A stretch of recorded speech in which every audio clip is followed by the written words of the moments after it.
1925లో రాష్ట్రీయ స్వయం సేవక్ సంఘ్ మొదలుపెట్టినప్పుడు డాక్టర్ కేశవరావు బలిరామ్ హెగ్డేవర్ గారు స్వతంత్రం కోసం కొట్లేవాడు చాలామంది ఉన్నారు.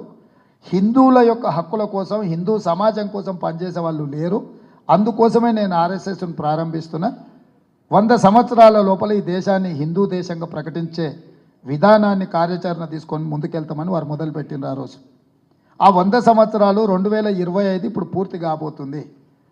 వారి తర్వాత బాధ్యతలు తీసుకున్న గోల్వాల్కర్ గారు రాసిన రచనలు మీరు అందరు చదివినారు. బంచ్ ఆఫ్ థాట్స్ కాకపోతే ఇతర విషయాలు. వారు రిజర్వేషన్లను వ్యతిరేకిస్తూ స్పష్టమైన విధానాన్ని మాట్లాడినరు, రాసిండ్రు. ఈరోజు అన్ని రాజకీయ పార్టీలు అవి మదర్ ఆర్గనైజేషన్స్, వాటికి ఫ్రంటల్. ఇప్పుడు కాంగ్రెస్ పార్టీ ఉందనుకోండి, ఐఎన్సీ ఈజ్ మదర్ ఆర్గనైజేషన్. మాకు యూత్ కాంగ్రెస్ కావచ్చు, ఎన్ఎస్యుఐ కావచ్చు, మహిళా కాంగ్రెస్ కావచ్చు, ఐఎన్టీయూసీ కావచ్చు, ఇవన్నీ మా ఫ్రంటల్స్. మిగతా రాజకీయ పార్టీలు కూడా రాజకీయ పార్టీలే మెయిన్ ఆర్గనైజేషన్స్, మిగతా ఇవన్నీ ఫ్రంటల్స్.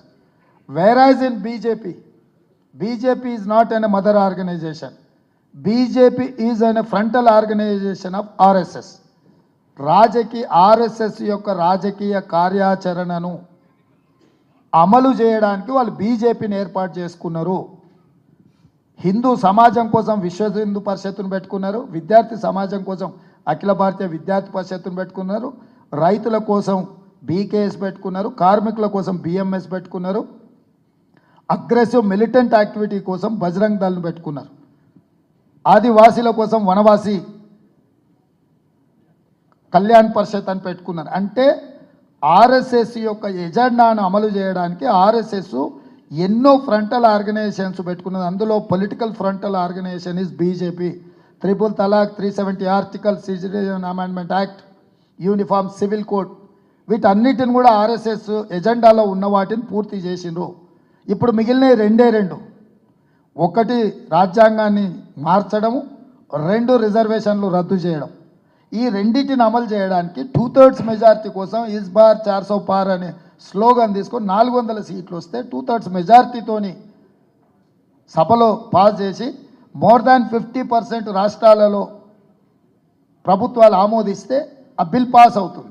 అందుకే 8 రాష్ట్రాలను ప్రతిపక్షాల కూటంలో ఉన్న ప్రభుత్వాలను పడగొట్టి వాళ్ళు సొంత ప్రభుత్వాలు ఏర్పాటు చేసుకున్నారు. ఈ 2025 అనేది మనకు అత్యంత కీలకమైన సంవత్సరము. ఆర్ఎస్ఎస్ 100 సంవత్సరాలు పూర్తి చేసుకోకపోతుంది. ఆర్ఎస్ఎస్ భావజాలాన్ని పూర్తి స్థాయిలో ఈ దేశంలో అమలు చేయడానికి అగ్రెసివ్గా బీజేపీ ముందుకు రాబోతుంది. ఇది ఐడియాలజికల్ వార్. ఈ ఐడియాలజికల్ వార్లో వాళ్ళు దేన్నైనా స్టేక్